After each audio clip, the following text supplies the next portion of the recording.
Critical কেয়ারে বা emergency টাইমে যে সমস্ত ড্রাগ ইউজ হয়ে থাকে অনেকেই অনেক ক্ষেত্রে আমাদের ডাউট হয়ে থাকে, তো আমরা সেই ড্রাগ ক্যালকুলেশন নিয়ে কিছুটা ডিসকাস করব এবং সেই ক্ষেত্রে কোন অ্যাম্পেলে কতটা কি থাকছে, ডাইলুশনটা কি করলে কি ওয়েতে করলে আমাদের সুবিধা হবে এবং মাইক্রোগ্রাম পার আওয়ার থেকে মিলিগ্রাম পার এমএল পার আওয়ারে কি করে ক্যালকুলেট করতে হয় বা এবং এমএল পার আওয়ার থেকে কি করে মাইক্রোগ্রাম পার আওয়ারে ক্যালকুলেট করতে হয় সেই ফর্মুলাটা আমরা জেনে নেব। তো ম্যাক্স ক্যালকুলেশন বলতে maximum dosage for a patient, বা আমরা বলতে পারি একটা রেকমেন্ডেড ডোজ থাকে। এবার যে সমস্ত ধরো আইনোট্রপ আসছে বা যে সমস্ত অ্যান্টিডিসরিথমিক ড্রাগ, কিছু কিছু ড্রাগ আসছে, সেগুলো তো আমাদের মিলিগ্রাম পার মিলিগ্রামে আসছে। এবার সেই মিলিগ্রামটাকে আমরা ডাইলুট করি, কিন্তু অ্যাকচুয়াল রেকমেন্ডেড ডোজ কিন্তু আমাদের সবসময় থাকে সেটা মাইক্রোগ্রাম পার আওয়ার, এবং সেটা প্রত্যেকের ক্ষেত্রে ভ্যারি হয় অ্যাজ পার দেয়ার বডি ওয়েট। তো তাই জন্যই পার্টিকুলার কিছু ফর্মুলা আছে, সেটা আমরা যদি জেনে নিই তাহলে আমরা প্রত্যেকটা পেশেন্টের ক্ষেত্রে রাইট ডোজে আইনোট্রপ হোক বা যে কোনো ড্রাগ হোক আমরা দিতে পারি। তো সেই ফর্মুলা নিয়ে আজকে আমরা ডিসকাস করবো। আচ্ছা, তাহলে আমরা ড্রাগ ডাইলুশন নিয়ে এতটা কেন কথা বলছি, বা ড্রাগ ডাইলুশনটা আমরা সবসময় ইজি ওয়েতে কেন করবো, সেটা একটা বড় উদাহরণ হচ্ছে আমাদের নিকোরান যে ইনজেকশন, সেই নিকোরান ইনজেকশন কিন্তু একটা ভায়ালে 48 mg আসে। এবার সেই নিকোরান ইনজেকশনটাকে কিন্তু আমরা চাইলেই 50 ml এর সাথে ডাইলুট করতে পারি, কিন্তু আমরা তা করি না। আমরা ওই 48 mg-টাকে ডাইলুট করি 48 ml এ। এবার যখন আমরা 48 ml এর সাথে 48 mg ডাইলুট করছি, সুবিধাটা একটা ক্ষেত্রেই হচ্ছে 48/48 ওয়েট পার ভলিউমটা হয়ে যায় তার চেয়ে। তো সেখান থেকে আমরা কিন্তু চট করে ক্যালকুলেট করতে পারছি পার এমএল এ কত এমজি নিকোরান রয়েছে। এরকম ভাবে যে কোনো ড্রাগের ক্ষেত্রে অ্যাড্রিনালিন হোক, নরঅ্যাড হোক বা ডোপা হোক, ডোবুটামিন হোক, যে কোনো ড্রাগই আমরা এরকম ইজি ওয়েতে ডাইলুট করবো যাতে চট করে আমরা ঐকিক নিয়ম অ্যাপ্লাই করে আমরা ড্রাগে পার এমএল এ কতটা আছে সেটা ক্যালকুলেট করতে পারি। তো শুরুতেই আমরা আইনোট্রপ দিয়ে স্টার্ট করছি, যেটা মোস্ট ইম্পর্টেন্ট ড্রাগ, সেটা হচ্ছে ইনজেকশন অ্যাড্রিনালিন। এবার আমরা সবাই দেখে থাকবো যে ইনজেকশন অ্যাড্রিনালিন যেটা, সেটার এক একটা অ্যাম্পেলে কিন্তু 1 mg করে থাকে, 1 ml থাকে, 1 mg থাকে। এবার যে কোনো আইনোট্রপের কিন্তু দু ধরনের ডাইলুশন হয় এবং দুটো স্ট্রেংথ হয়। যে কোনো আইনোট্রপের আমরা স্ট্রেংথ বলে থাকি। তো সেই স্ট্রেংথের যে জিনিসটা, সেখানে আমাদের একটা হয় সিঙ্গেল স্ট্রেংথ, একটা হয় ডাবল স্ট্রেংথ। সিঙ্গেল স্ট্রেংথ যেটা, সেক্ষেত্রে আমরা দেখতে পাচ্ছি যে 4/50 কিভাবে ডাইলুট করব। 4 ml আমরা অলরেডি বলছি 4 ml আমাদের 4 লাগছে, তার মানে 4 ml অ্যাড্রিনালিন থাকছে, 4 mg অ্যাড্রিনালিন থাকছে। এবার ওই 4 mg যখনই আমরা বলছি অ্যাড্রিনালিন থাকছে, সেক্ষেত্রে আমরা 50টা কি করে রেডি করতে পারি। 50 মানে অনেকেই মনে করে থাকে এই ক্ষেত্রে যে 50 ml দিয়ে দেবো না। যদি কোনো জিনিস ডাস্টে থাকছে তখন আমরা পুরো এনএস দিলাম, ঠিক আছে। বাট যদি আমাদের ইনজেকশন অ্যাড্রিনালিনটা যেরকম, এটা কিন্তু অ্যাড্রিনালিন ইটসেলফ একটা ডাইলুটেড ফর্ম, মানে একটা লিকুইড ফর্ম, তার মানে অলরেডি কিন্তু 4 mg-টা 4 ml এ আছে। সাথে যদি আমরা আরো 50 ml এনএস দিই বা 5d দিই, সেই ক্ষেত্রে কিন্তু সেটা হয়ে যাচ্ছে 54, টোটাল ভলিউমটা কিন্তু দাঁড়াচ্ছে 54। আমি আবার বলছি, আমাদের এই ডাইলুশনের ক্ষেত্রে এটা একটা বড় মিসকনসেপশন। সবসময় আমাদের ক্ষেত্রে কনসেন্ট্রেশনটা এইভাবে বলা হয় 4/50, অর্থাৎ কত এমজি ওয়েট, কত এমএল ভলিউম। তো সেই ক্ষেত্রে আমাদের অ্যাড্রিনালিনটা তো লিকুইডে আছে, সেক্ষেত্রে 4 যদি বলছি, তার মানে আমি অলরেডি বলছি 1 mg আছে পার এমএল এ, তার মানে যদি তুমি 4 mg, আমরা 4 mg নিতে চাইছি, তার মানে 4 ml অ্যাড্রিনালিন, অর্থাৎ 4টে অ্যাম্পেল অ্যাড্রিনালিন নিলাম। তার মানে ওখানেই হয়ে গেল আমাদের 4টে অ্যাম্পেল অ্যাড্রিনালিন। তার সাথে এবার আমরা যোগ করব আরো 46 ml এনএস। যখনই এটা যোগ করছি, টোটাল কিন্তু 4 ml adrenaline plus 46 ml NS মিলে দাঁড়াচ্ছে জিনিসটা 50। অর্থাৎ 4 অ্যাম্পেলে রয়েছিল 4 mg অ্যাড্রিনালিন, এবং সেই জিনিসটাই আবার টোটাল ভলিউম হয়ে যাচ্ছে 50। সো 4/50 হয়ে গেল আমাদের কনসেন্ট্রেশন, সেই ক্ষেত্রে ডাইলুশন, সেই ক্ষেত্রে স্ট্রেংথটা হয়ে গেল সিঙ্গেল 4/50। সেই জিনিসটাকে যদি আমরা ডাবল করতে চাই, এবার ডাবল এই ক্ষেত্রে দুটো ধরনের হয়, একটা 8/50 হয়, একটা 16/50 হয়। সেটা আমাদের as per patient situation, as per patient state আমরা ডিসাইড করি, ক্লিনিক্যাল স্টেট।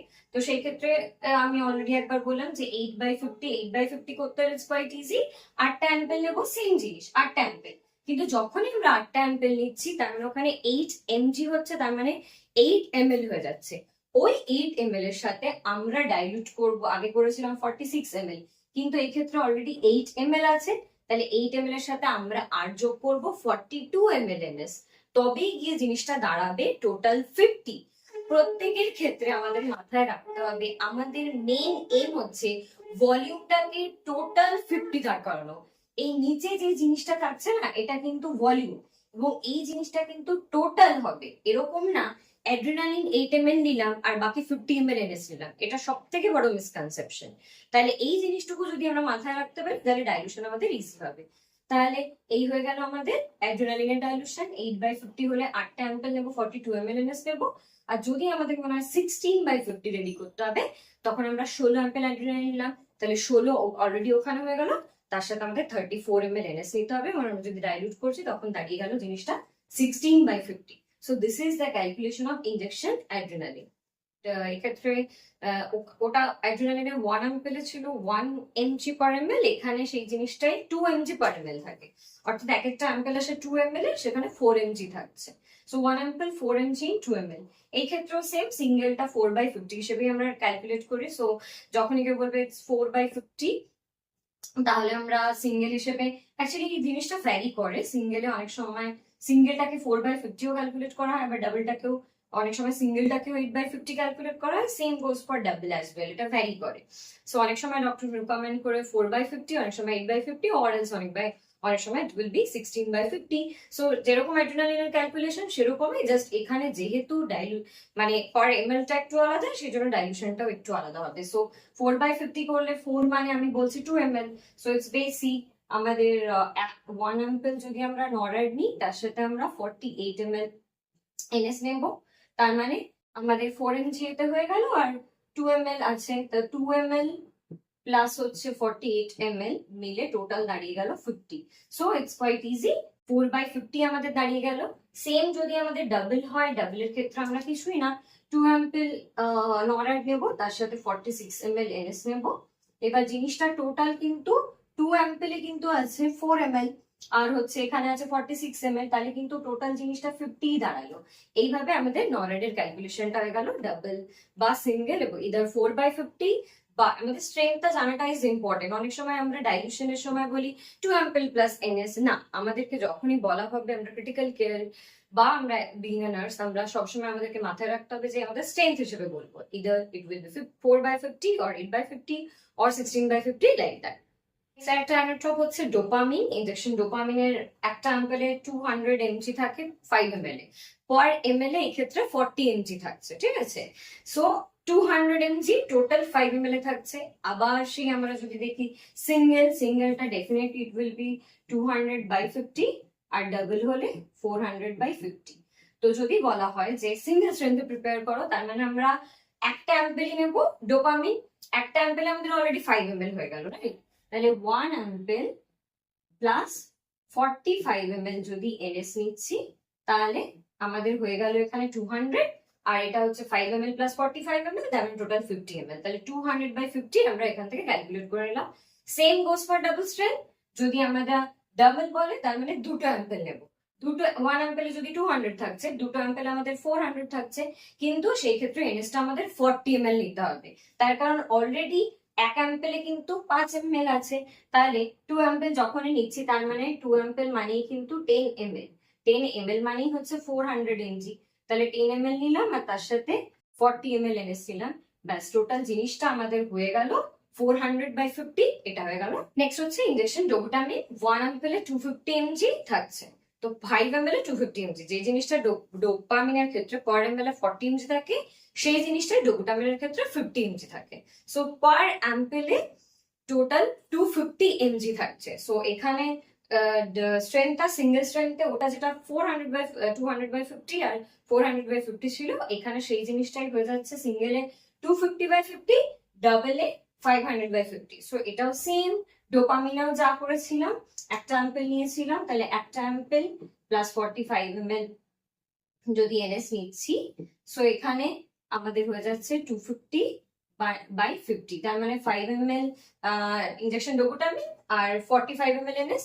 সেম জিনিসটাই ডাবল স্ট্রেংথের ক্ষেত্রে 2 অ্যাম্পেল মানে ওই জিনিসটা হচ্ছে 10 ml আর 40 ml NS, তাহলে 500/50 হয়ে গেল ডোবুটামিনের ডাবল স্ট্রেংথ। তাহলে মোটামুটি আশা করছি যে স্ট্রেংথ ক্যালকুলেশনে আমাদের অসুবিধা নেই। ওয়েট পার ভলিউম, স্ট্রেংথ মানে হচ্ছে আমরা সবসময় বুঝবো ওয়েট পার ভলিউম, এবং ভলিউমের ক্ষেত্রে একটা জিনিস সবসময় মাথায় রাখতে হবে, ভলিউম মানে কিন্তু টোটাল জিনিসটা, ড্রাগেরও প্লাস তুমি যতটা এনএস নিচ্ছ, তার মানে total amount will be the volume. এরকম না যে অ্যাড্রিনালিনটা বাদ করে দিলাম, অ্যাড্রিনালিনের 4 ml টা বাদ করে দিয়ে রেস্ট অফ 50 ml এনএসটা কি আমি ক্যালকুলেট করবো, না, অ্যাড্রিনালিনের যত এমএল প্লাস হচ্ছে তোমার যতটা এনএস টোটাল মিলিয়ে যেটা হবে সেটাই কিন্তু আমার ভলিউম, সেই জিনিসটা মাথায় রাখো। আচ্ছা, তো আমরা যে জিনিসটা বলছিলাম শুরুতেই, যে যে কোনো জিনিসের রেকমেন্ডেড ডোজ আমাদের মাইক্রোগ্রাম পার বডি ওয়েট থাকে। সো জিনিসটা ড্রাগটা আমরা এতক্ষণে দেখলাম যে মিলিগ্রামে আসছে, তো সেই জিনিসটাকে আমাদের কনভার্ট করতে হয়। মোর ওভার প্রত্যেকের recommended dose microgram per body weight থাকে। সো আমরা পেশেন্টের বডি ওয়েট জানবো এবং তার সাথে সাথে আমরা প্রত্যেকটা ড্রাগের কনসেন্ট্রেশন ক্যালকুলেট করব স্ট্রেংথ থেকে, এবং সেখান থেকে আমরা ml পার আওয়ার থেকে ম্যাক্স ক্যালকুলেট করতে পারবো, আর ম্যাক্স অর্থাৎ মাইক্রোগ্রাম পার আওয়ার থেকে ml পার আওয়ার এবং ml পার আওয়ার থেকে সহজেই মাইক্রোগ্রাম পার আওয়ারে কনভার্ট করতে পারবো। So microgram per hour to ml per hour বা ভাইস ভার্সা করতে গেলে আমাদের কনসেন্ট্রেশন জানাটা important. So how to calculate concentration সেটা আমরা প্রথমে জেনে নিই। যে কোনো ড্রাগের কনসেন্ট্রেশনে ফর এক্সাম্পল আমাদের যে কোনো কনসেন্ট্রেশন মানে হচ্ছে total mg into 1000 by total volume, ঠিক আছে? যে কোনো ড্রাগের ক্ষেত্রে এটা অ্যাপ্লিকেবল। আমাদের অ্যানোট্রপ গুলো বা ক্রিটিক্যাল কেয়ারের যে এমার্জেন্সি ড্রাগ গুলো ইউজ হচ্ছে তার ক্ষেত্রে বলছি। So total MG, suppose dopamine আমরা সিঙ্গেল স্ট্রেন্থে বললাম 200/50 তে ক্যালকুলেট করেছি, এবার 2 ডাইলুট করেছি, এবার 200 আমাদের টোটাল এমজিটা 200, ঠিক আছে? সেই আর ভলিউমটা আছে 50 ml। তাহলে এই ড্রাগটার কনসেন্ট্রেশন যদি আমরা ক্যালকুলেট করতে চাই আমরা কি করব? সিম্পল ফর্মুলায় ফেলবো, টোটাল এমজি মানে হচ্ছে 200 ইন্টু 1000 করলাম, আর টোটাল ভলিউম মানে হচ্ছে 50।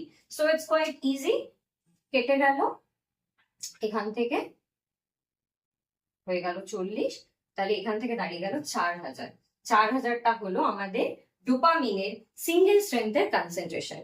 এবার যখন আমরা ক্রিটিক্যাল কেয়ারে রিপিটেড বা রেগুলার যে জিনিসটা দিতে থাকবো বা ক্যালকুলেট করতে থাকবো, এই জিনিসগুলো তখন ইউজ টু হয়ে যাবে। প্রথম একটু ক্যালকুলেট করে নিতে হয়, ডায়েরিতে নোট করতে হয়, বাট লেটার অন যত আমরা করতে থাকবো জিনিসটার সাথে ইউজ টু হয়ে যাবো, it will be quite easier. তাহলে আমরা কনসেন্ট্রেশন ক্যালকুলেট করতে পারলাম। যে কোনো ড্রাগের ক্ষেত্রে total mg into 1000 by total volume মানে হচ্ছে কনসেন্ট্রেশন। এবার আসি ম্যাক্স ক্যালকুলেশনের ফর্মুলা। এমার্জেন্সি টাইমে আমরা আবারও বললাম যে রেকমেন্ডেড ডোজে মাইক্রোগ্রাম পার আওয়ার ক্যালকুলেশন থাকবে।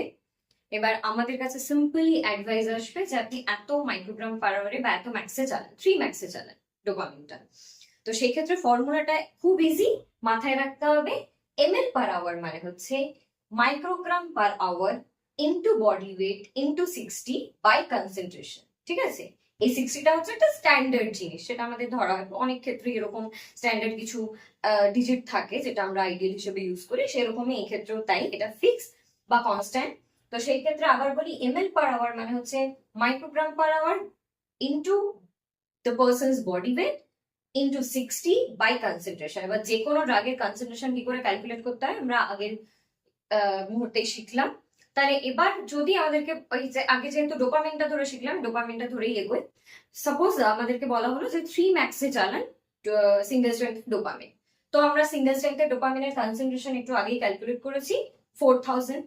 তো তাহলে 3 ম্যাক্স মানে হচ্ছে 3 বসালাম into 60, suppose patient's body weight is 60 kg body weight, into constant 60 by 4000 আমরা বসিয়ে দিলাম।